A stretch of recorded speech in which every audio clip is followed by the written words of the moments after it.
పరిస్థితి వచ్చేసింది. మన రాష్ట్రం నుంచి ఉన్న తెలంగాణ ప్రాంతంలో ఉన్న సింగరేణి ఈరోజు ఒరిస్సా ప్రాంతం, మహారాష్ట్ర ప్రాంతం, ఆంధ్ర ప్రాంతానికి కూడా బొగ్గు సరఫరా చేస్తున్న సందర్భాన్ని మనం గుర్తుపెట్టుకోవాలి. ఇప్పుడు ఈరోజు పవర్ ప్రాజెక్టులకు కావాల్సింది 120 మిలియన్ టన్నులు కావాలని వాళ్ళు చెప్తా ఉన్నారు. కానీ కేవలం 74 మిలియన్ టన్నులు తీయడానికి సంబంధించిన బొగ్గులు మాత్రమే మనకు ఉన్నాయి.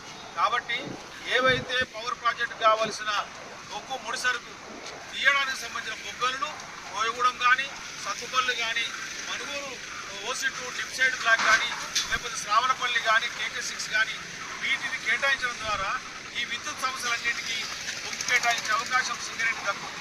కానీ ఈరోజు ఇంత పెద్ద అనుభవం గల సింగరేణి, సుమారు 135 సంవత్సరాలుగా అనుభవం గల ఈ సింగరేణికి కాకుండా అసలు ఫార్మా కంపెనీ అవంతిక కంపెనీ ఎవరైతే రాష్ట్ర ప్రభుత్వాల చుట్టాలు కట్టిపెట్టే సందర్భాన్ని చూస్తూ ఉన్నాం. అందుకనే కేంద్ర ప్రభుత్వానికి విజ్ఞప్తి చేస్తూ ఉన్నాం.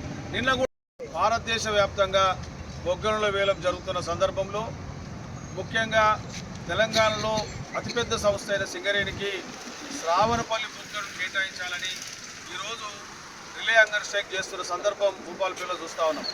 ఇప్పటికే అనేక ఉద్యమాలు చేసినాం.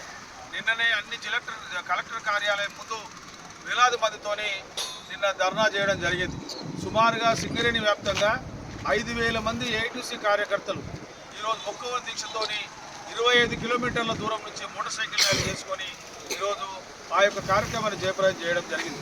దీనికి ప్రధాన కారణం ఈరోజు చెప్పుకోవాల్సింది ఏంటంటే తెలంగాణలో ఎక్కువగా విద్యుత్ పరిశ్రమలు నెలకొనబడ్డాయి. వాటికి సంబంధించిన బొగ్గు మన రాష్ట్రం నుంచి కాకుండా బయట నుండి తీసుకొచ్చే పరిస్థితి వచ్చేసింది.